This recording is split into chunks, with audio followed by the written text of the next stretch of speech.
नमस्कार, DD news में आप सभी दर्शकों का बहुत बहुत स्वागत है। मैं हूं असीम मिश्रा। शुरुआत हेडलाइंस के साथ। प्रधानमंत्री नरेंद्र मोदी ने संयुक्त राष्ट्र में समिट ऑफ द फ्यूचर में कार्यक्रम को किया संबोधित। मानव केंद्रित दृष्टिकोण को सर्वप्रथम बताते हुए पीएम ने भारत में जन कल्याण के सफल प्रयासों का किया उल्लेख। पीएम ने वैश्विक शांति और सुरक्षा के सामने खड़ी आतंक जैसी चुनौतियों का भी किया जिक्र।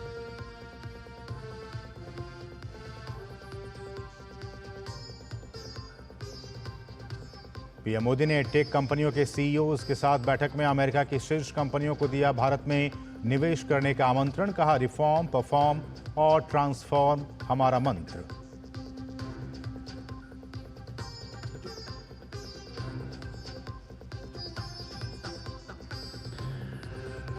जम्मू कश्मीर में विधानसभा चुनाव के दूसरे चरण के लिए प्रचार हुआ समाप्त। 5 जिलों की 26 विधानसभा सीटों पर 25 सितंबर को होगा मतदान।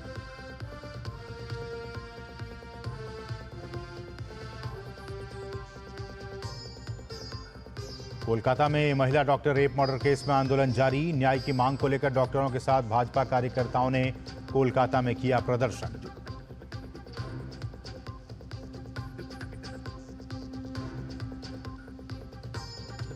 इजरायल ने लेबनान पर हमले किए तेज। हिजबुल्लाह के सैकड़ों ठिकानों को बनाया निशाना। 250 से भी अधिक लोगों की मौत, 1000 से अधिक घायल। हिजबुल्लाह ने भी इजरायल पर दागे कई रॉकेट।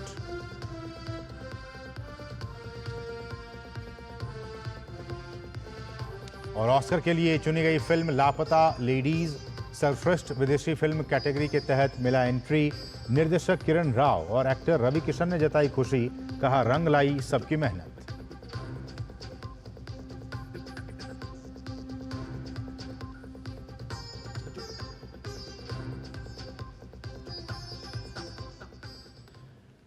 और बुलेटिन में सबसे पहले बात प्रधानमंत्री के अमेरिका दौरे की।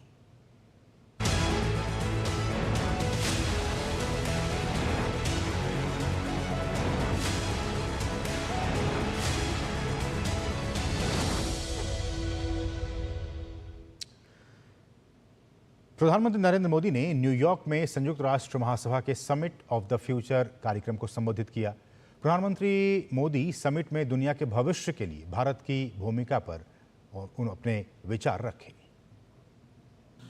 एक्सेलेंसीज, विश्व के सबसे बड़े लोकतंत्र भारत की ओर से और 140 करोड़ भारतवासियों की ओर से आप सभी को नमस्कार। जून में अभी मानव इतिहास के सबसे बड़े चुनावों में भारत के लोगों ने मुझे लगातार तीसरी बार सेवा का अवसर दिया है और आज मैं इसी 1/6 ऑफ ह्यूमैनिटी की आवाज आप तक पहुंचाने यहां आया हूं। फ्रेंड्स, जब हम ग्लोबल फ्यूचर की बात कर रहे हैं तो ह्यूमन सेंट्रिक अप्रोच सर्वप्रथम होनी चाहिए। सस्टेनेबल डेवलपमेंट को प्राथमिकता देते हुए हमें मानव कल्याण, फूड, हेल्थ सिक्योरिटी यह भी सुनिश्चित करनी होगी। भारत में 250 मिलियन लोगों को गरीबी से बाहर निकालकर हमने यह दिखाया है कि sustainable development can be successful. Success का हमारा यह अनुभव हम ग्लोबल साउथ के साथ साझा करने के लिए तैयार है। Friends, success of humanity lies in our collective strength, not in the battlefield. और वैश्विक शांति एवं विकास के लिए ग्लोबल संस्थाओं में रिफॉर्म्स आवश्यक है। Reform is the key to relevance African union को नई दिल्ली समिट में G20 की स्थायी सदस्यता इसी दिशा में एक महत्वपूर्ण कदम था। वैश्विक शांति और सुरक्षा के लिए एक तरफ आतंकवाद जैसा बड़ा खतरा है तो दूसरी तरफ साइबर, मैरीटाइम, स्पेस जैसे अनेक संघर्ष के नए नए मैदान भी बन रहे हैं। इन सभी विषयों पर मैं जोर देकर कहूंगा कि global action must match global ambition.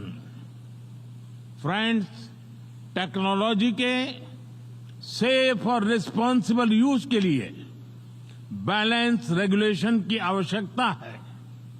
हमें ऐसी ग्लोबल डिजिटल गवर्नेंस चाहिए जिसमें राष्ट्रीय संप्रभुता और अखंडता अक्षुण्ण रहे।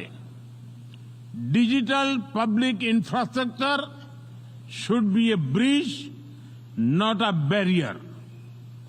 ग्लोबल गुड के लिए भारत अपना डिजिटल पब्लिक इंफ्रास्ट्रक्चर पूरे विश्व से साझा करने के लिए तैयार है। फ्रेंड्स, भारत के लिए one earth, one family, one future एक कमिटमेंट है। यही कमिटमेंट हमारे वन अर्थ, वन हेल्थ और वन सन, वन वर्ल्ड, वन ग्रिड जैसे इनिशिएटिव्स में भी दिखाई देता है।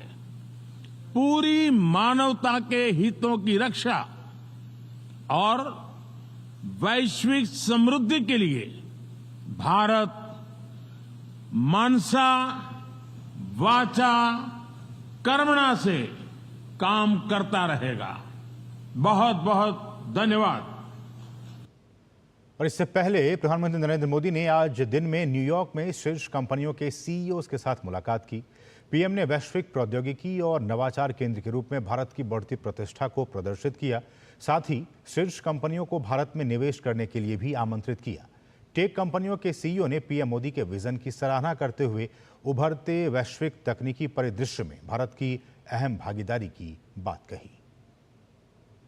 अमेरिका दौरे पर प्रधानमंत्री नरेंद्र मोदी ने न्यूयॉर्क में शीर्ष टेक कंपनियों के सीईओ के साथ मुलाकात की और भारत की संभावनाओं और अवसरों पर चर्चा की। सीईओ के साथ राउंड टेबल मीटिंग में सेमीकंडक्टर, इलेक्ट्रॉनिक्स से लेकर बायोटेक्नोलॉजी जगत के कई प्रमुख लोग शामिल हुए। प्रमुख अमेरिकी कंपनियों के सीईओ के साथ पीएम मोदी ने एआई, क्वांटम कंप्यूटिंग, सेमीकंडक्टर और बायोटेक्नोलॉजी जैसे अत्याधुनिक क्षेत्रों में दोनों देशों के बीच सहयोग को बढ़ावा देने पर चर्चा की। सीईओ के साथ राउंड टेबल मीटिंग को संबोधित करते हुए प्रधानमंत्री मोदी ने भारत में निवेश की संभावनाओं और तकनीक डिजाइन इन इंडिया को लेकर सभी को आमंत्रित किया। प्रधानमंत्री मोदी ने टेक्नोलॉजी में भारत की बढ़ती ताकत को रेखांकित किया। शायद ही जीवन का कोई क्षेत्र ऐसा होगा कि जिसको अब टेक्नोलॉजी ड्राइव न करती हो। किसी समय टेक्नोलॉजी का प्रभाव था, अब मैं देखता हूं टेक्नोलॉजी ड्राइव करने वाली है। लेकिन ऐसे समय में सिर्फ टेक्नोलॉजी या टेक्नोलॉजी प्लस डेमोक्रेसी, इसका एक संतुलन बहुत जरूरी है, क्योंकि डेमोक्रेटिक वैल्यूज और टेक्नोलॉजी का मिलना मानव कल्याण की गारंटी देता है। मुलाकात के बाद विभिन्न टेक कंपनियों के सीईओज ने पीएम मोदी के डिजिटल इंडिया विजन की सराहना की। The Prime Minister has been focused on transforming India with his Digital India vision. He pushed us to continue making in India, designing in India. We are proud to now make our Pixel phones manufactured in India. He is really thinking about how AI can transform India in a way that benefits the people of India. We had a wonderful meeting with Prime Minister Modi to exchange ideas about the advancement of technology, the use of AI and biotechnology, and the growth of India as an emerging superpower economically. We have already a large research-based center in India. We plan to grow that. प्रधानमंत्री ने भारत की विकास संभावनाओं पर जोर देने के साथ साथ विभिन्न क्षेत्रों में सहयोग और इनोवेशन को बढ़ावा देने की पहलों पर भी चर्चा की। पीएम मोदी ने कहा कि देश सेमीकंडक्टर क्षेत्र में 15 अरब डॉलर के महत्वाकांक्षी निवेश के साथ आगे बढ़ रहा है, जो विकसित भारत को नई उड़ान देगा। Nikhil Singh, DD news, New York. तो ये थी प्रधानमंत्री की अमेरिका यात्रा से जुड़ी कुछ अहम खबरें।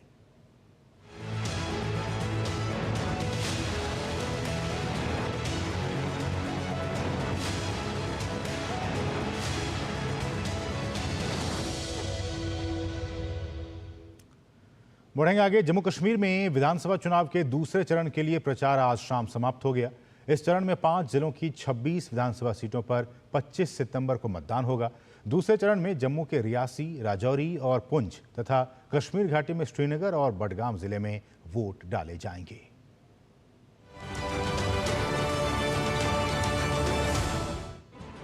जम्मू कश्मीर में विधानसभा चुनाव के दूसरे चरण के लिए प्रचार आज शाम थम गया। इस चरण में जम्मू कश्मीर के 5 जिलों की 26 विधानसभा सीटों पर 25 सितंबर को मतदान होना है। दूसरे चरण में जम्मू के रियासी, राजौरी और पुंछ तथा कश्मीर घाटी में श्रीनगर और बडगाम जिले में वोट डाले जाएंगे। इनमें से 11 सीटें जम्मू संभाग के 3 जिलों में हैं। जम्मू कश्मीर विधानसभा चुनाव 3 चरणों में कराए जा रहे हैं। वोटों की गिनती 8 अक्टूबर को होगी। इस बीच राजनीतिक दलों ने अपने चुनाव प्रचार को तेज कर दिया है। विभिन्न राजनीतिक दलों के नेता रैलियां और रोड शो कर रहे हैं। कांग्रेस के पूर्व अध्यक्ष और लोकसभा में विपक्ष के नेता राहुल गांधी ने आज पुंछ और श्रीनगर में जनसभाओं को संबोधित किया और लोगों से पूर्ण राज्य का दर्जा वापस दिलाने का वादा किया। गौरतलब है कि भाजपा पहले ही चुनाव के बाद जम्मू कश्मीर को पूर्ण राज्य का दर्जा देने की बात कह चुकी है। प्रधानमंत्री मोदी जी ने डोडा में जनसभा में कहा कि स्टेटहुड हम दे रहे हैं। उससे पहले आज से 6 मास पूर्व श्रीनगर में बख्शी स्टेडियम में जो उनकी जनसभा हुई, वहां पर भी उन्होंने ये बात कही। गृह मंत्री बार बार इसको सदन में कह चुके। और चूंकि ये जानते हैं विपक्ष के लोग कि ये स्टेटहुड का ऐलान हो चुका है, घोषणा हो चुकी है, कभी भी इसका आदेश जारी हो जाएगा, तो सोचते हैं कि बार बार हम ये मांग रखेंगे तो कल शायद हम इस बात का क्रेडिट ले सकेंगे कि हमारे कहने पर हुआ, हमारे दबाव पे हुआ, हमारे प्रेशर से हुआ। वहीं चुनाव आयोग ने दूसरे चरण के लिए अपनी सारी तैयारियां पूरी कर ली हैं। पहले चरण में हुए रिकॉर्ड मतदान के बाद चुनाव आयोग को दूसरे चरण के मतदान में बड़ी संख्या में मतदाताओं के हिस्सा लेने की उम्मीद है। हर पोलिंग स्टेशन में आपका सीसीटीवी लगेगा, जिसकी लाइव टेलीकास्ट जो होगी वो डीओ के कंट्रोल रूम में होगी। हर बस, हर मेटाडोर, हर मजिस्ट्रेट की गाड़ी को जीपीएस है, उनकी मूवमेंट भी हम अपने है जो कंट्रोल रूम है वहाँ से मॉनिटर कर पाएंगे। टेक और ह्यूमन दोनों तरह की सिक्योरिटी का इंतज़ाम किया गया है और पूर्ण रूप से हर तरह की चीज़ का कंसिडरेशन में लेने के बाद ही सिक्योरिटी प्रोवाइड की गई है। जम्मू कश्मीर विधानसभा चुनाव के दूसरे चरण का मतदान बुधवार को है और लोकतंत्र के महापर्व में अपनी हिस्सेदारी को लेकर केंद्र शासित प्रदेश के मतदाता काफी उत्साहित हैं। ब्यूरो रिपोर्ट, जनादेश डेस्क, डीडी न्यूज।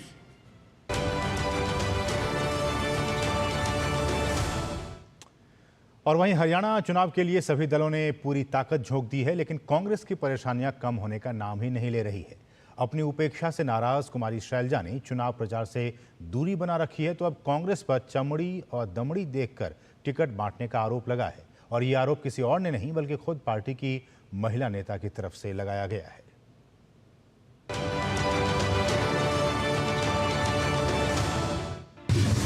कुमारी शैलजा पर कांग्रेस कार्यकर्ताओं की अभद्र टिप्पणी से गरमाई हरियाणा की सियासत। कुमारी शैलजा पर कमेंट से दलित समाज में आक्रोश। दलित नेताओं ने कांग्रेस के खिलाफ बोला जमकर हमला। विधानसभा चुनाव प्रचार से कुमारी शैलजा ने बनाई दूरी। कुमारी शैलजा की नाराजगी से भूपेंद्र हुड्डा का इनकार।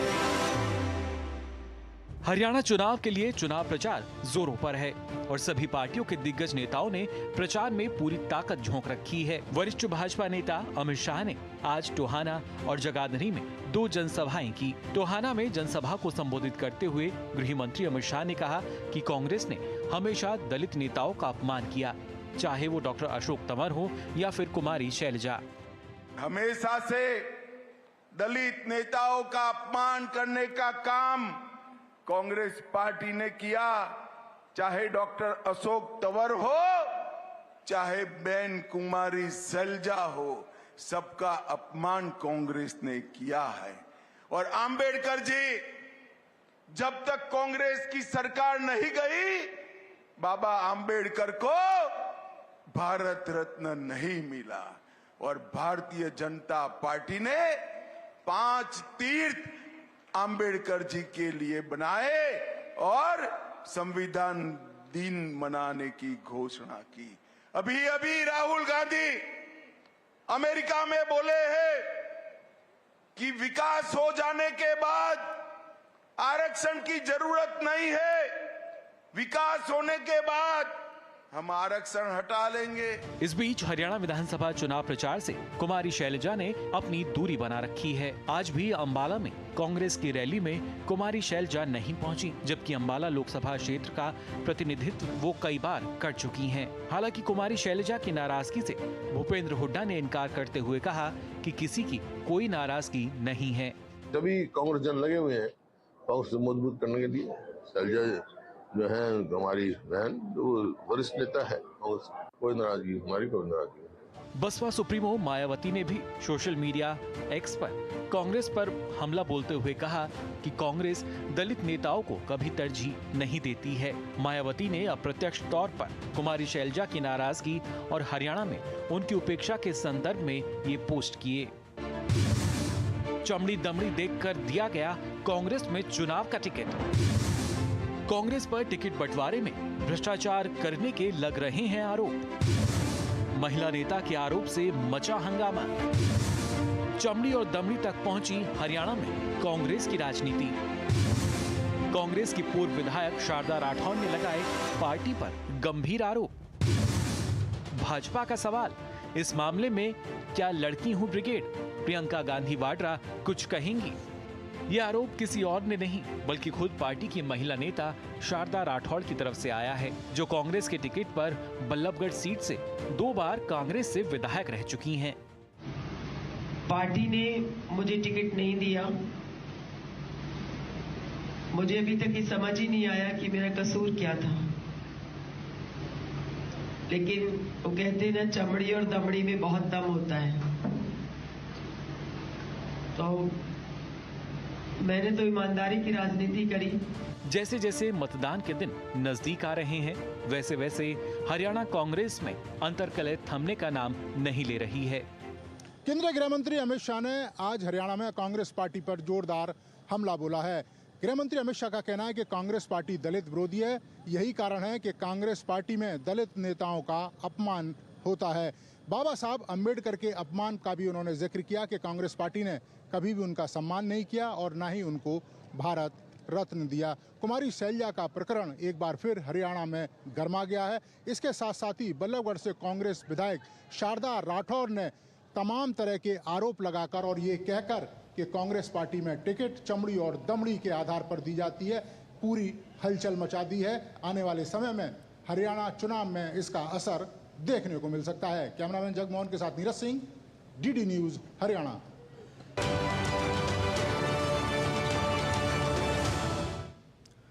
मुख्य निर्वाचन आयुक्त राजीव कुमार की अगुवाई में भारत निर्वाचन आयोग की 12 सदस्यीय टीम ने आज रांची में विधानसभा चुनाव की तैयारियों की उच्च स्तरीय समीक्षा की। पहले दिन आयोग की टीम ने राजनीतिक दलों की राय जानी और विभिन्न एजेंसियों को सुझाव दिए। वहीं दूसरे दिन मंगलवार को भी विभिन्न चरणों में आयोग की बैठकें होंगी।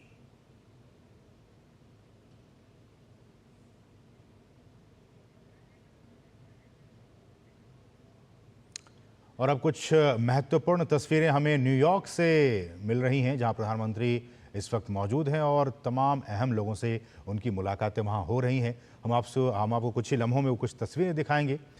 ये देखिए वो तस्वीरें प्रधानमंत्री नरेंद्र मोदी की वैश्विक नेताओं के साथ जो मुलाकात है उसका दौर अब भी जारी है। ये लेटेस्ट विजुअल्स हमारे पास जो आए हैं वो आपको दिखा रहे हैं। ताज़ा तस्वीरें वहाँ से जो हमें मिल रही हैं न्यूयॉर्क से। अब से कुछ देर पहले उन्होंने समिट ऑफ द फ्यूचर को संबोधित किया था, जिसमें बहुत सारी अहम बातें कही थी। और उसके बाद से आज भी वहाँ पे बहुत सारे अहम उनके एंगेजमेंट्स हैं, उनके अहम कार्यक्रम हैं। और इसी कड़ी में उनकी मुलाकात वैश्विक नेताओं के साथ इस वक्त हो रही है। भारत और वियतनाम, जी हाँ, भारत और वियतनाम के बीच प्रधानमंत्री नरेंद्र मोदी और वियतनाम के राष्ट्रपति के बीच ये वार्ता हुई है। कई अहम मुद्दों पर ये बातचीत हुई है। दोनों नेताओं ने वैश्विक मुद्दों पर भी बातचीत की है और दूसरे जो महत्वपूर्ण मुद्दे हैं उन पर भी बातचीत हुई है। तो भारत और वियतनाम के बीच ये द्विपक्षीय वार्ता की ये ताज़ा विजुअल्स हमें जो मिल पा रहे हैं वो हम आपको दिखा रहे हैं। प्रधानमंत्री नरेंद्र मोदी 3 दिनों की यात्रा पर, अमेरिका की यात्रा पर हैं और इस वक्त वो न्यूयॉर्क में हैं। और अपनी इस यात्रा के दौरान उन्होंने अब से कुछ देर पहले ही जो समिट ऑफ द फ्यूचर कार्यक्रम को संबोधित किया और उसके बाद वियतनाम के राष्ट्राध्यक्ष के साथ, उनके राष्ट्रपति के साथ अहम वैश्विक मुद्दों पर दोनों नेताओं की चर्चा हुई है। हम जानते हैं कि वियतनाम एक बहुत ही महत्वपूर्ण साझेदार देश रहा है भारत का और दोनों नेताओं के बीच ये मुलाकात, गर्मजोशी भरी ये मुलाकात दोनों देशों के रिश्तों को और भी आने वाले दिनों में मजबूती प्रदान करने का काम करेगा। तो प्रधानमंत्री की वियतनाम के राष्ट्रपति के साथ ये मुलाकात, हम आपको ये तस्वीरें दिखा रहे हैं न्यूयॉर्क से, जहां प्रधानमंत्री की ये मुलाकात हुई है। बहुत ही महत्वपूर्ण ये मुलाकात और कई सारे अहम विषयों पर बातचीत हुई है। और अब से कुछ देर पहले ही प्रधानमंत्री ने जो समिट ऑफ द फ्यूचर उसको संबोधित किया था। और महत्वपूर्ण बात ये कि चाहे वो वियतनाम हो या फिर और भी कोई देश, प्रधानमंत्री के संबोधन में इस बात का जिक्र था कि ग्लोबल साउथ को मुख्य धारा में लाना, ग्लोबल साउथ की एक मुखर आवाज़ के तौर पर भारत लगातार काम करता रहा है, विभिन्न मंचों पर अपनी उसकी आवाज़ को उठाता रहा है। और इस समिट में के दौरान भी प्रधानमंत्री ने बहुत सारी अहम बातें कहीं, आतंक को लेकर बातें कहीं, महिलाओं को लेकर, युवाओं को लेकर, पर्यावरण को लेकर, इन तमाम मुद्दों पर प्रधानमंत्री ने संबोधित किया। और इस सब के बीच में उसके बाद, ठीक बाद, वियतनाम के राष्ट्रपति के साथ ये मुलाकात बहुत ही महत्वपूर्ण हो जाती है। ये मुलाकात भारत और वियतनाम के बीच द्विपक्षीय वार्ता, इसमें दोनों ही पक्षों के जो आला अधिकारी हैं वो मौजूद हैं। वियतनाम की तरफ से जो उनके अधिकारी हैं वो मौजूद हैं और साथ ही साथ भारतीय पक्ष की तरफ से भी तमाम वरिष्ठ अधिकारी मौजूद हैं। उम्मीद कर सकते हैं कि वैश्विक ग्लोबल फोरम पे जो कुछ इश्यूज़ इस वक्त डोमिनेट कर रहे हैं उन पर भी बातचीत हुई होगी और साथ ही साथ भारत और वियतनाम के जो द्विपक्षीय रिश्ते हैं उनको और भी कैसे स्ट्रेंथन किया जाए, उसको और भी कैसे मजबूत किया जाए, इस पर भी दोनों नेताओं के बीच बातचीत हुई है। हम आपको आगे आने वाले समय में बताएंगे कि किन किन मुद्दों पर ये बातचीत हुई दोनों राष्ट्राध्यक्षों के बीच में। लेकिन इस वक्त की ये ताज़ा तस्वीरें न्यूयॉर्क से, जहां हम आपको बता रहे हैं कि वियतनाम के राष्ट्रपति और भारतीय प्रधानमंत्री की ये द्विपक्षीय वार्ता, द्विपक्षीय मुलाकात हुई है। कई सारी द्विपक्षीय और वैश्विक मुद्दों पर दोनों नेताओं के बीच बातचीत और चर्चा हुई है। वियतनाम के साथ भारत के जो संबंध रहे हैं वो काफ़ी मजबूत रहे हैं और उम्मीद की जा सकती है कि इस मुलाकात के बाद से जो रिश्ते हैं वो और भी काफ़ी मजबूत होंगे और अग्रसर होंगे आगे की तरफ। और बार बार हम आपको ये इसलिए कह रहे हैं कि समिट ऑफ द फ्यूचर में प्रधानमंत्री ने बहुत सारी अहम बातों का जिक्र किया, जिसमें कि चाहे वो पर्यावरण की बात हो, आतंकवाद की बात हो, जो सुधार है मल्टीलैटरल फोरम्स में उनकी बात हो, और जो आउटकम डॉक्यूमेंट्स आए थे उसका भी हमने आपको बताया, जिक्र किया था किस तरह से ये सारे जो डॉक्यूमेंट्स और उस डॉक्यूमेंट्स में क्या कुछ बातें कही हैं, उस बात का जिक्र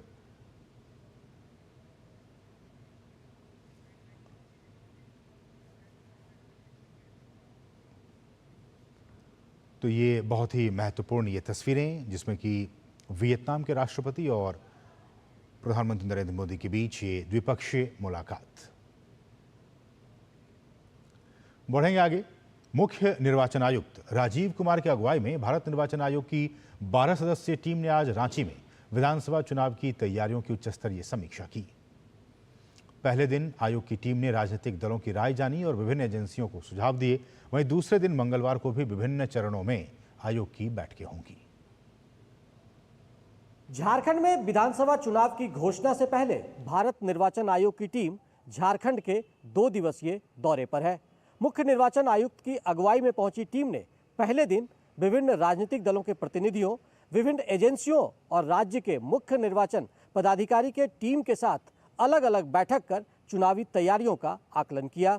मुख्य निर्वाचन आयुक्त राजीव कुमार के नेतृत्व में भारत निर्वाचन आयोग ने अपने 2 दिवसीय दौरे के क्रम में सोमवार को पहले दिन रांची में मैराथन बैठक के दौरान विधानसभा चुनाव तैयारियों का जायजा लिया। इस दौरान राजनीतिक दलों के प्रतिनिधियों ने अपनी राय से आयोग को अवगत कराया। भाजपा के प्रदेश उपाध्यक्ष राकेश प्रसाद ने बताया कि पार्टी ने आयोग को बांग्लादेशी घुसपैठ की ओर ध्यान आकृष्ट कराया है। इसके अलावा चुनाव की तारीखों को तय करते समय पर्व त्योहारों का ख्याल रखने और कम अंतराल में मतदान कराने की मांग की है। अनेक बूथ ऐसे जिसका हम लोगों ने रिसर्च किया इस राज्य के अंदर, तो 123% मतदाता बढ़ रहे हैं। 100% से अधिक मतदाता में जो प्रत्याशी वृद्धि हो रही है, हजारों की संख्या में ऐसे तो हमने जांच करने के लिए कहा है। इधर झारखंड मुक्ति मोर्चा के केंद्रीय महासचिव और पार्टी प्रवक्ता सुप्रियो भट्टाचार्य ने बताया कि उन्होंने आयोग को राज्य स्थापना दिवस के बाद कम से कम चरणों में चुनाव कराने का सुझाव दिया है। फाउंडेशन डे, ये सभी चीजें हैं, उसके बाद भी उसको प्लान किया। दूसरा कि हमारे राज्य का दृष्टिकोण है ज्यादातर इलाके आर्थिक दृष्टि से अच्छा दिखते, उन जगहों पर न्यूनतम सेंट्रल पैरामिलिट्री फोर्सेस का डिप्लॉयमेंट। वहीं कांग्रेस पार्टी के विनय सिन्हा दीपू ने चुनाव आयोग से राज्य में निष्पक्ष और शांतिपूर्ण तरीके से चुनाव कराने का आग्रह किया। इलेक्शन हो, एक डेट पर इलेक्शन हो, 15 नवंबर और छठ के बाद इलेक्शन हो। हमारे भगवान बिरसा मुंडा जी का जयंती है, हमारा पर्व सब है, पूरा दुर्गा पूजा, दिवाली और छठ है, उसको देखते हुए उन सब के बाद में इलेक्शन हो। इधर राज्य के मुख्य निर्वाचन पदाधिकारी के रवि कुमार ने बताया कि विधानसभा चुनाव को लेकर काफी समय से राज्य में तैयारियां की जा रही है। उन्होंने कहा कि निर्वाचन आयोग की टीम दूसरे दिन सभी जिलों के उपायुक्तों और पुलिस अधीक्षकों के साथ बैठक करेगी। 24 को आपका सभी जिला का निर्वाचन पदाधिकारी है, एसपी है, डिविजनल कमिश्नर है, आईजी, उनके साथ में 24 घंटे। झारखंड में लोकसभा चुनाव के बाद इस वर्ष विधानसभा चुनाव भी होने हैं। अब भारत निर्वाचन आयोग की टीम के दौरे के बाद चुनाव तारीखों के ऐलान पर सबों की नजर है। झारखंड में विधानसभा चुनाव की जल्द घोषणा होने की उम्मीद है। ऐसे में भारत निर्वाचन आयोग की टीम तैयारियों का आकलन कर रही है ताकि निष्पक्ष और शांतिपूर्ण तरीके से राज्य में चुनाव संपन्न कराया जा सके। आयोग को राजनीतिक दलों की ओर से भी कई सुझाव मिले हैं। अब मंगलवार को प्रशासन और पुलिस के अधिकारियों के साथ आयोग उनकी तैयारियों की जानकारी लेगा। रांची से प्रताप और विकास के साथ मैं दिवाकर कुमार, दूरदर्शन समाचार। प्रधानमंत्री के प्रधान सचिव डॉक्टर पीके मिश्रा ने सोमवार को प्रधानमंत्री कार्यालय में एक उच्च स्तरीय टास्क फोर्स की बैठक की अध्यक्षता की। इस बैठक में सर्दी के आगामी मौसम को देखते हुए विशेष रूप से दिल्ली एनसीआर में बिगड़ती वायु गुणवत्ता के मुद्दे के समाधान में हितधारकों की तत्परता का आकलन किया गया। बैठक में धान की पराली जलाने, वाहन उत्सर्जन, सड़क और निर्माण, धूल, ठोस अपशिष्ट प्रबंधन और डीजल जनरेटर सेट सहित विभिन्न स्रोतों से होने वाले प्रदूषण से निपटने के लिए जारी प्रयासों के मूल्यांकन पर ध्यान केंद्रित किया गया। डॉक्टर मिश्रा ने सर्दी के महीनों के दौरान बिगड़ती वायु गुणवत्ता को कम करने के लिए सभी संबंधित एजेंसियों द्वारा ग्रेडेड रिस्पॉन्स एक्शन प्लान के सख्त और समय पर कार्यान्वयन के गंभीर महत्व पर जोर दिया। डॉक्टर मिश्रा ने पंजाब, हरियाणा और उत्तर प्रदेश के मुख्य सचिवों को अपनी कार्य योजनाओं की प्रतिबद्धता के अनुरूप पराली जलाने की प्रथा को खत्म करने के उद्देश्य से कार्य योजनाओं की सख्ती से निगरानी करने और उन्हें लागू करने का निर्देश दिया। उन्होंने धान के भूसे के आर्थिक उपयोग को बढ़ाने के लिए CRM मशीनों के पूर्ण उपयोग, XC2 प्रबंधन के लिए आपूर्ति श्रृंखला को मजबूत करने और ब्रिकेटिंग एवं पैलेटिंग कार्यों में छोटे उद्योगों का समर्थन करने की आवश्यकता पर जोर दिया। इस दौरान उचित दंड और रिकॉर्ड प्रविष्टियों के साथ उल्लंघनकर्ताओं के खिलाफ सख्त प्रवर्तन कार्रवाइयों पर भी प्रकाश डाला गया।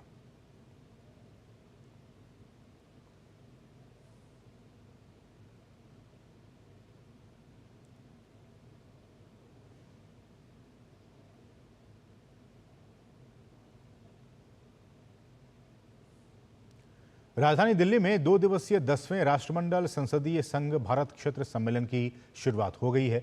सतत और समावेशी विकास की प्राप्ति में विधायी निकायों की भूमिका के विषय पर आधारित इस सम्मेलन को भारतीय संसद मेजबानी कर रहा है। सम्मेलन की अध्यक्षता लोकसभा के स्पीकर ओम बिरला कर रहे हैं। सम्मेलन को संबोधित करते हुए ओम बिरला ने कहा कि विधायी संस्थानों ने बीते वर्षों में तकनीक का बेहतर इस्तेमाल किया है। भारतीय संविधान के महत्व पर जोर देते हुए लोकसभा अध्यक्ष ने कहा कि हमारा संविधान समावेशी शासन की भावना का सबसे सशक्त उदाहरण है, जो विकास के पथ पर सबको साथ लेकर आगे बढ़ने की प्रेरणा देता है। भारतीय संसद ने देश हित में कई ऐतिहासिक कानूनों को पारित किया, जिसकी वजह से विकास की गति तेज हुई। विधायी संस्थाओं की भूमिका का जिक्र करते हुए ओम बिरला ने कहा कि इन संस्थाओं के सहयोग और समर्थन के बिना आत्मनिर्भर और विकसित भारत का निर्माण संभव नहीं है। सम्मेलन में राज्यसभा के उपसभापति हरिवंश सहित राज्य विधायी निकायों के पीठासीन अधिकारियों ने हिस्सा लिया।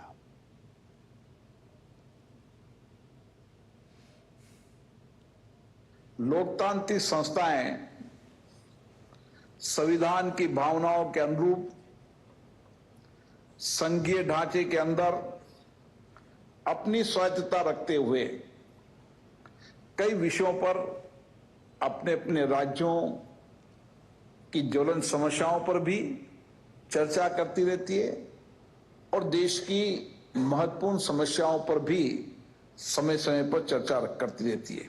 विधायी संस्थाओं ने टेक्नोलॉजी का प्रयोग भी किया है और टेक्नोलॉजी के साथ साथ कई नवाचार भी किए हैं, जिससे इन संस्थाओं को जन आकांक्षाओं को और अपेक्षाओं को पूरा कर सकें। खबर कोलकाता से है, जहां आरजीकर मेडिकल कॉलेज और अस्पताल में डॉक्टर के साथ दुष्कर्म मामले को लेकर लोगों में आक्रोश अब भी जारी है। डॉक्टरों के साथ न्याय की मांग को लेकर भाजपा कार्यकर्ताओं ने कोलकाता में डीसी उत्तर कार्यालय के बाहर विरोध प्रदर्शन किया। भाजपा नेता लॉकेट चैटर्जी ने कहा कि वे राज्य सरकार से महिलाओं के विरुद्ध अत्याचार को रोकने में सरकार नाकाम रही है। दूसरा पार्टी को कार्यक्रम करने देते हैं, लेकिन बीजेपी को क्यों नहीं? हम तो अच्छे से शांतिपूर्ण से हम लोग कार्यक्रम करने के लिए जाने के लिए तैयार है। अब कितना लोग है, और भी कितना लोग है? अगर ये रोक पाएंगे कि पश्चिम बंगाल में जितना महिला के ऊपर अत्याचार हो रहा है, वो क्या रोक पाएंगे? क्या नहीं रोक पाएंगे? तो हम लोगों को रोक से क्या फायदा हो रहा है? आरजेडी को छोड़ जदयू में शामिल हुए श्याम रजक को बिहार के मुख्यमंत्री नीतीश कुमार ने बड़ी जिम्मेदारी दी है। मुख्यमंत्री ने उन्हें पार्टी का राष्ट्रीय महासचिव नियुक्त किया है। बिहार के बड़े दलित नेताओं में शुमार श्याम रजक ने हाल ही में आरजेडी पर अपमान का आरोप लगाते हुए राजद को छोड़ दिया था। हालांकि राजद में जाने से पहले भी श्याम रजक नीतीश कुमार की सरकार में मंत्री रह चुके हैं। भारत दुनिया में सर्वाधिक तेजी से बढ़ती हुई बड़ी अर्थव्यवस्था बना हुआ है। 2014 से पहले पस्त पड़ चुकी विकास दर, भारी महंगाई और उत्पादन में कमी के दौर से उबरते हुए एनडीए सरकार ने न सिर्फ मैक्रो इकोनॉमिक फंडामेंटल्स को मजबूत किया, बल्कि अर्थव्यवस्था को भी तेज रफ्तार से विकास के पथ पर लेकर आई। विभिन्न रेटिंग एजेंसी और थिंक टैंक ने अनुमान जताया है कि अगले कुछ वर्षों में भारत का विकास तेजी से होगा और जल्द ही भारत दुनिया की तीसरी बड़ी अर्थव्यवस्था बन जाएगा। भारतीय अर्थव्यवस्था मजबूती के साथ तेजी से आगे बढ़ रही है। यही वजह है कि विश्व बैंक से लेकर आईएमएफ और दुनिया की तमाम संस्थाएं भारत की अर्थव्यवस्था पर भरोसा जता रही हैं। अब जो ताजा अनुमान सामने आए हैं, उससे भारतीय अर्थव्यवस्था पर भरोसा और बढ़ा है। आईडीबीआई कैपिटल की रिपोर्ट के अनुसार भारत अगले 6 वर्षों में हर 18 महीने में अपने जीडीपी में $1 ट्रिलियन जोड़ने के लिए तैयार है। इस गति के साथ भारत 2032 तक $10 ट्रिलियन की अर्थव्यवस्था बनने की राह पर है, जो 2030 तक खुद को दुनिया की तीसरी सबसे बड़ी अर्थव्यवस्था के रूप में स्थापित करेगा। रिपोर्ट के मुताबिक भारत का मैन्युफैक्चरिंग सेक्टर अमेरिका, चीन, जर्मनी, जापान और दक्षिण कोरिया को भी पीछे छोड़ देगा। अर्थशास्त्रियों का भी मानना है कि चीन की अर्थव्यवस्था कमजोर पड़ रही है, जबकि भारत तेजी के साथ आगे बढ़ रहा है। अर्थशास्त्री और लेखक गौतम सेन का कहना है कि भारत की अर्थव्यवस्था जल्द ही $7 ट्रिलियन तक पहुंच जाएगी। चाइना की समस्या तो होना ही था, क्योंकि ये तो 20 साल बहुत शार्प ग्रोथ एक्सपीरियंस किया, तो ये तो रोकना था। वहाँ पे पॉलिसी चेंजेस भी हुआ, कुछ राजनीति भी हुआ, इसलिए उसका स्लोइंग डाउन पता नहीं क्या 4% ये साल होने वाला है। और वहाँ पे और पॉपुलेशन प्रॉब्लम बहुत ज़्यादा हो गया, उसका डेमोग्राफिक क्राइसिस बहुत सीरियस है, तो इसलिए लगता है China will definitely slow down. और उसका इकोनॉमी का साइज इसलिए इसके लेके भी बहुत विवाद है। कोई कहता है 18 ट्रिलियन, कोई कहता है 14 ट्रिलियन, कोई कहता है 12 ट्रिलियन। तो हम इतने पीछे नहीं है, कोई हमें रोक नहीं सकता। लेकिन अब तक जैसे लगता है ट्रेजेक्टरी जो लगता है हम 7 ट्रिलियन तो जरूर पहुंचने वाले हैं। रेटिंग एजेंसी S&P ग्लोबल की ताजा रिपोर्ट के मुताबिक वित्त वर्ष 2030 और 31 तक भारत की नॉमिनल जीडीपी 2 गुना होकर 7 ट्रिलियन अमेरिकी डॉलर से अधिक हो जाने की उम्मीद है।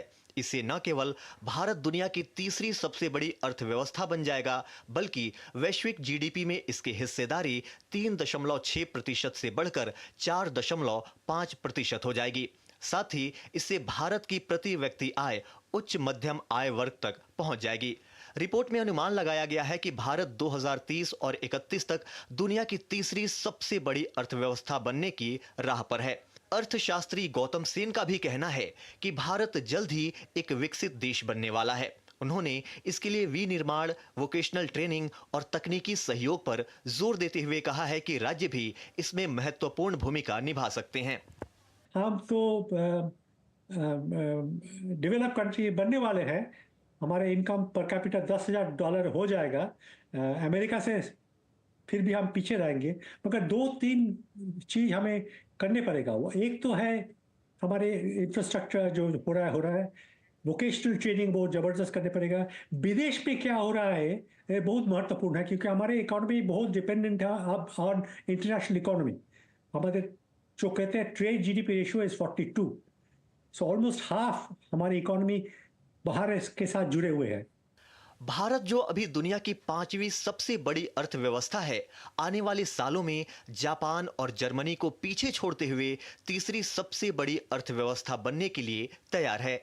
चुनौतीपूर्ण वैश्विक परिस्थितियों के बावजूद भारत दुनिया की सबसे तेजी से बढ़ती प्रमुख अर्थव्यवस्था बना हुआ है, जो वित्त वर्ष 2023 और 24 में 8.2% की तीव्र गति से बढ़ रहा है। भारत ने दुनिया के सबसे बड़े शेयर बाजार बेंचमार्क में चीन को भी पीछे छोड़ दिया है। भारत का $5 ट्रिलियन का शेयर बाजार 2024 में नई ऊंचाइयों को छू रहा है। सोमवार को भी कारोबारी हफ्ते के पहले दिन भारतीय शेयर बाजारों में तेजी रही और दोनों मानक सूचकांक सेंसेक्स और निफ्टी नए रिकॉर्ड के स्तर पर बंद हुए। Bureau report, DD news. केंद्रीय वाणिज्य और उद्योग मंत्री पीयूष गोयल ने क्रूज लाइंस इंटरनेशनल एसोसिएशन के प्रबंध निदेशक जोएल केड्स के साथ बैठक की। बैठक के संबंध में पीयूष गोयल ने सोशल मीडिया प्लेटफॉर्म एक्स पर यह कहा कि भारत में क्रूज पर्यटन को बढ़ावा देने के लिए क्रूज लाइन इंटरनेशनल एसोसिएशन के प्रबंध निदेशक के साथ बैठक हुई। जोएल केड्स के साथ बैठक में क्रूज पर्यटन की वर्तमान चुनौतियों और निदान पर चर्चा हुई। भारत में पर्यटन को आकर्षित करने के लिए क्या कदम उठाए जा सकते हैं, इसे लेकर विस्तृत बातचीत हुई।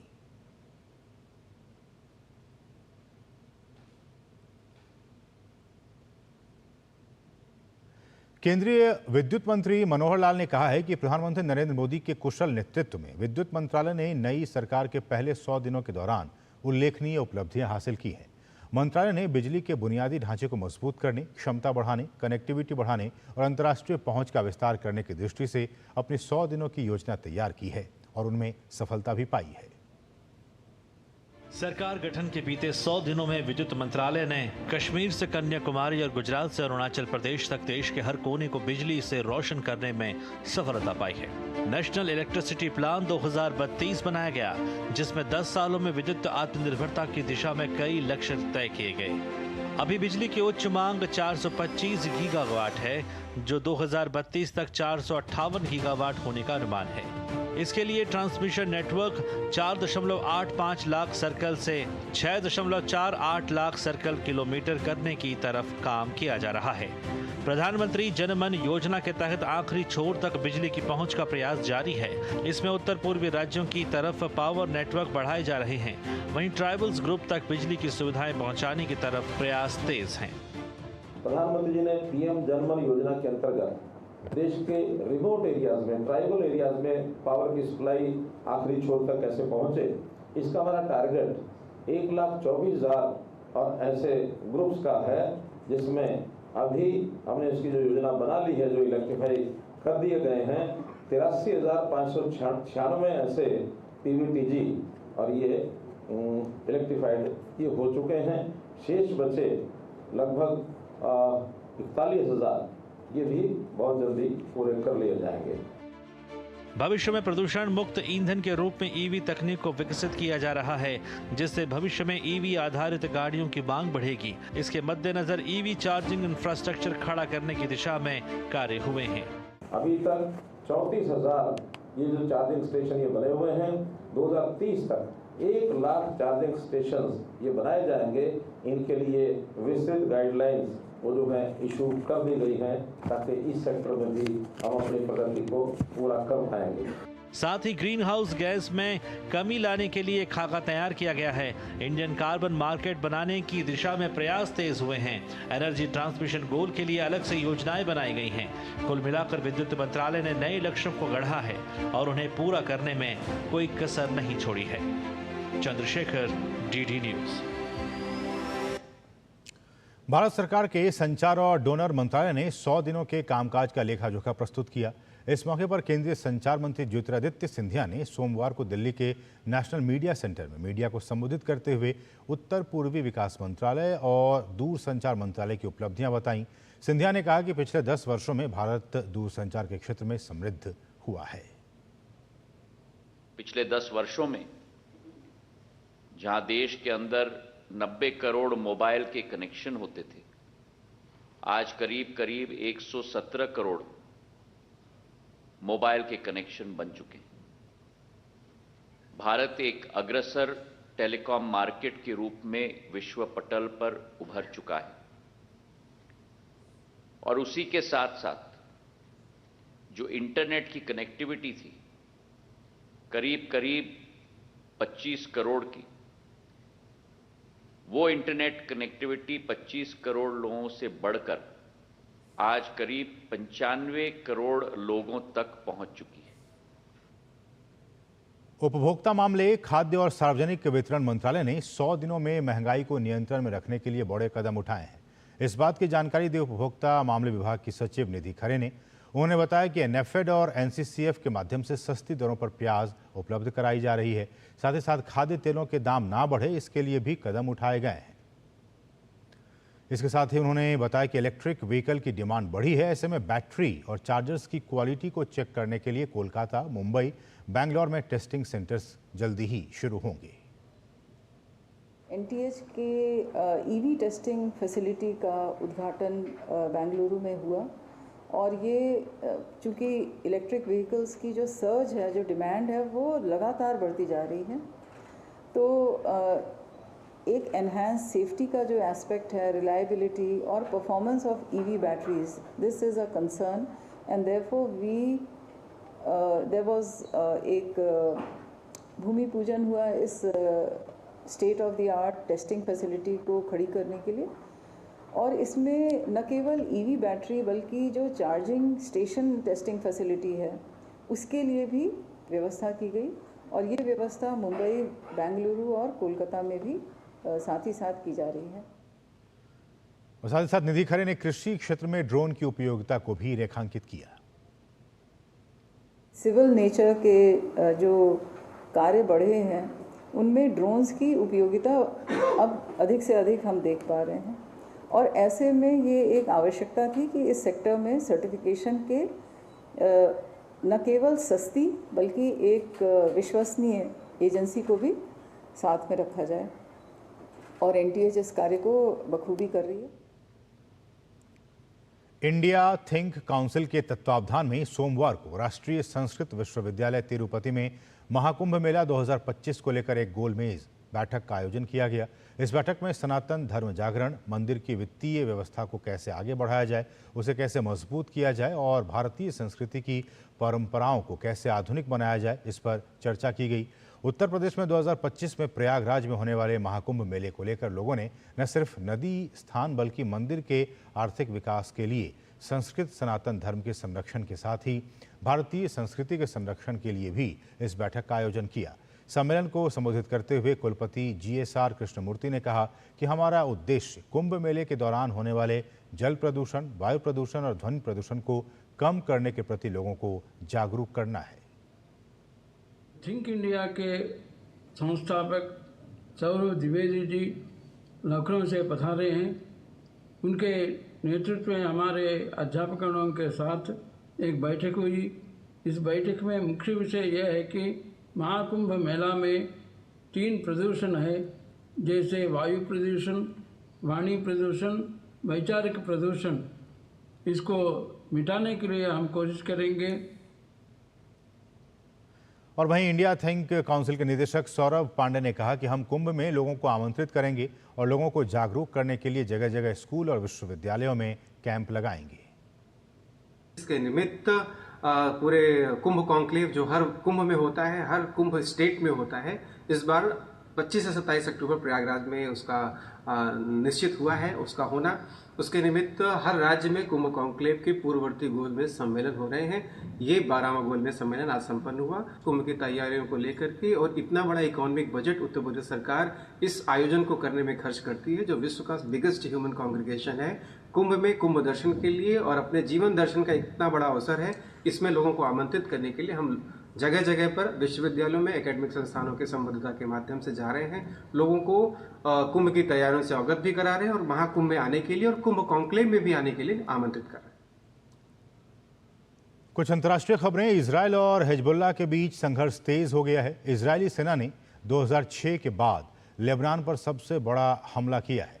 हिजबुल्लाह के सैकड़ों ठिकानों को निशाना बनाकर किए गए इजरायली हवाई हमले में कम से कम 274 लोगों की मौत हो गई है। वहीं इस हमले में 1000 से भी ज़्यादा लोग गंभीर रूप से घायल हो गए हैं। लेबनान की ओर से जारी बयान में इसकी पुष्टि की गई है। इजरायली डिफेंस फोर्स ने बताया कि उसने अब तक हिजबुल्लाह के करीब 800 ठिकानों को निशाना बनाया। इजरायल के प्रधानमंत्री बेंयामिन नेतन्याहू ने एक वीडियो बयान जारी किया है, जिसमें उन्होंने लेबनान के लोगों से कहा है कि इजरायल का युद्ध लेबनान के आम लोगों के साथ नहीं है, बल्कि हिजबुल्लाह के साथ है।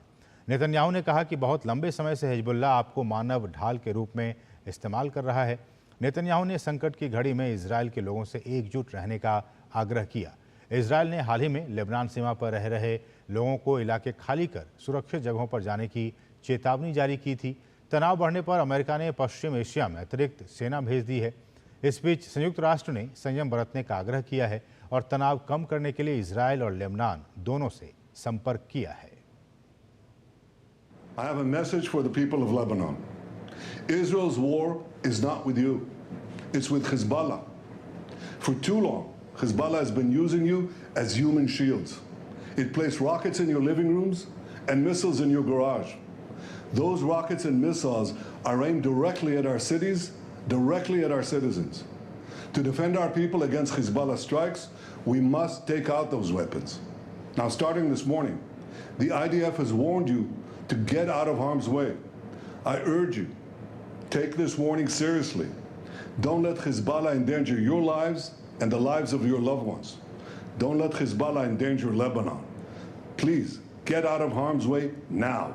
Once our operation is finished, you can come back safely to your homes. लगातार बदलती जियोपॉलिटिक्स के दौर में भारतीय नौसेना दुनिया का चक्कर लगाने के लिए पूरी तरह से तैयार है। भारतीय नौसेना की 2 युवा महिला अधिकारी 2 अक्टूबर को 21,600 नॉटिकल माइल से अधिक की यात्रा पर रवाना होंगी, जो 8 महीने तक चलेगी। देखिए हमारे सहयोगी विशाल बैरिस्टो की ये खास रिपोर्ट। नाविका सागर परिक्रमा 2 एक लंबी और साहसिक यात्रा पर निकलने के लिए पूरी तरह से तैयार है। पूरी दुनिया के समंदर में उठती लहरों और खराब मौसम से अकेले लोहा लेने के लिए लेफ्टिनेंट कमांडर दीना के और लेफ्टिनेंट कमांडर रूपा ए पूरी तरह से तैयार हैं। ये न केवल शारीरिक बल्कि मानसिक रूप से भी सहन शक्ति और फिटनेस की अग्नि परीक्षा होगी। भारतीय नौसेना का नौकायान पोत INSV तारिणी महिला सशक्तिकरण और लैंगिक समानता का संदेश लेकर सागर को फतह करने 2 अक्टूबर को गोवा से रवाना होगा। मुझे डर नहीं लगता है। समुद्र की इन कठिन परिस्थितियों को झेलने के लिए आपको मानसिक रूप से बहुत मजबूत होना चाहिए।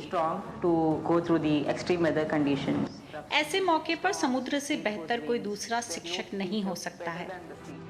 8 महीने की ये यात्रा भारत की सैन्य कूटनीति का हिस्सा होगी और इस दौरान दोनों महिला नौसेना अधिकारी विभिन्न देशों के लोगों से रूबरू होंगी। जब तारिणी विभिन्न देशों से गुजरेगी तो भारतीय दूतावास इस यात्रा में महत्वपूर्ण भूमिका निभाएगा। ये जल मार्ग इन जाबाज अधिकारियों को केप लिविन, केप हॉर्न और केप ऑफ गुड होप के खतरनाक रास्तों से लेकर जाएगा। ये यात्रा न केवल इनके व्यक्तिगत साहस और कौशल का प्रमाण होगी, बल्कि भारतीय नौसेना की महिला सशक्तिकरण के प्रति प्रतिबद्धता और उनके अडिग हौसले व दृढ़ संकल्प का भी उत्सव होगा। इन दोनों अधिकारियों को 17 उम्मीदवारों के एक बैच से चुना गया है। 3 साल के कठोर प्रशिक्षण और रियो तथा मॉरिशस सहित 38,000 नॉटिकल माइल्स की नौकायान यात्रा के साथ ये दोनों महिला अधिकारी इस रोमांचक यात्रा पर निकलने के लिए पूरी तरह से तैयार हैं। दिल्ली से विशाल बैरिस्टो की रिपोर्ट, डीडी न्यूज। और स्वच्छता ही सेवा पखवाड़े के तहत देश भर में विभिन्न कार्यक्रम आयोजित किए जा रहे हैं। स्थानीय प्रशासन के साथ साथ आमजन भी इसके साथ जुड़ रहे हैं। आइए देखते हैं उत्तर प्रदेश के मुरादाबाद में नगर निगम ने शहर को स्वच्छ और सुंदर बनाने के लिए किस तरह के सराहनीय कार्य किए हैं। स्वच्छता के प्रति लोगों को जागरूक करने के उद्देश्य से मुरादाबाद नगर निगम ने इन दिनों सराहनीय कदम उठाए हैं। नगर निगम के द्वारा न सिर्फ निगम क्षेत्र में साफ सफाई अभियान चलाया जा रहा है, बल्कि स्वच्छ भारत मिशन के अंतर्गत शहर भर की सड़कों पर स्वच्छता जागरूकता चित्र और संदेश लिखे जा रहे हैं, जो लोगों को स्वच्छता के प्रति जागरूक करने का काम कर रहे हैं। नगर निगम ने कंपनी बाग पार्क में एक बहुत बड़ी स्वच्छता वॉल बनाई है और इसी क्रम में 3 महीने पहले हम सभी ने साथ बैठ के प्लानिंग की थी और उसके जो पैनल बनाए गए हैं संदेश देने के लिए, वो अत्यंत ही आकर्षक तरीके से हमने बनाए हैं कि बच्चे से लेके बुजुर्ग तक सभी एक जो हमारे माननीय प्रधानमंत्री जी और माननीय मुख्यमंत्री जी का एक मिशन है कि स्वच्छता पखवाड़ा और स्वच्छता को एक संस्कृति के रूप में डेवलप किया जा सके, उस तरफ हम नगरवासियों को प्रेरित कर सकें।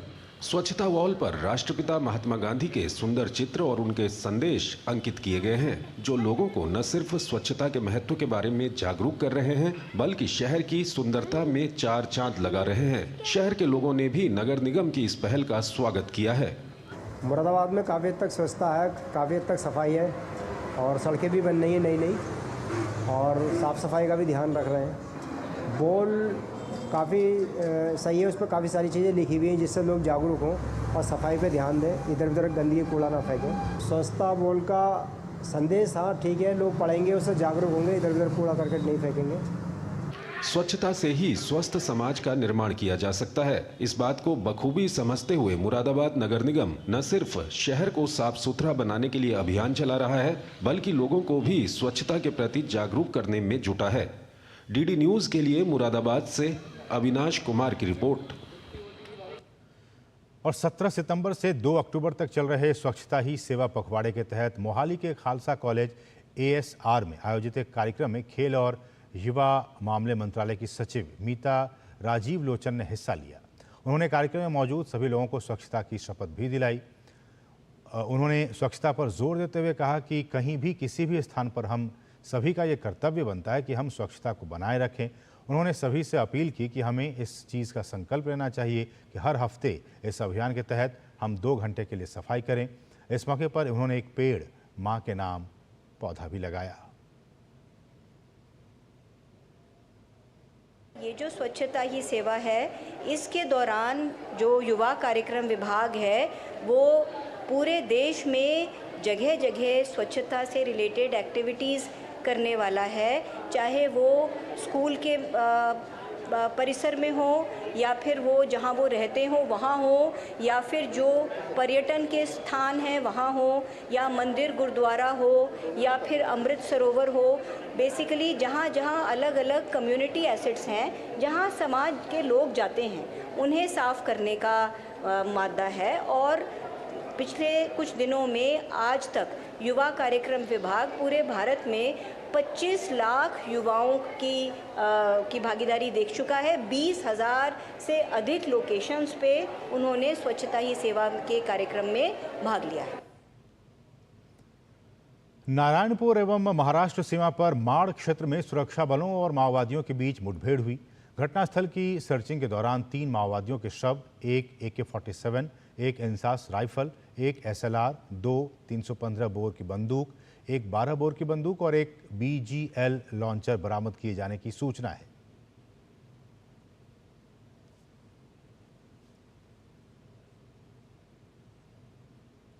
ग्रामीण पृष्ठभूमि में शादी की कहानी को बयां करती फिल्म लापता लेडीज को प्रतिष्ठित ऑस्कर पुरस्कार के लिए नामित किया गया है। ऑस्कर में इसे बेस्ट फॉरेन फिल्म कैटेगरी की श्रेणी में चुना गया है। फिल्म की इस उपलब्धि पर बीजेपी सांसद रवि किशन ने खुशी व्यक्त की। फिल्म में रवि किशन खुद थानेदार की भूमिका में नजर आए हैं। बहुत खुश हूँ मैं। यकीन नहीं हो रहा है, लेकिन विश्वास नहीं हो रहा है। मेरी ज़िंदगी 34 साल के करियर में मेरी पहली कोई फिल्म ऑस्कर में गई है। नेशनल अवार्ड में एक हमारी भोजपुरी फिल्म गई थी, कबोई गौना हमार, एक 1971 मनोज बाजपेयी के साथ गई थी। ऑस्कर में जाएगी ये नहीं पता था। क्रेडिट पूरा मैं किरण राव जी को देना चाहता हूँ, आमिर खान साहब को देना चाहता हूँ। भारत की फिल्म, भारतीय मूल की, भारतीय परिवेश की फिल्म, देहात जो भारत में 80% देहात है, गांव है, वो अब पूरा विश्व देखेगा, ऑस्कर में देखेगा कि क्यों आज भारत, ये नया भारत, ये आत्मनिर्भर भारत, ये बेटियों वाला भारत जो आज पूरी चर्चा में है पूरे विश्व में, क्यों आगे आ रहा है। तो इसके साथ इस बुलेटिन में बस इतना ही। मुझे और हमारी पूरी टीम को दीजिए अनुमति। नमस्कार।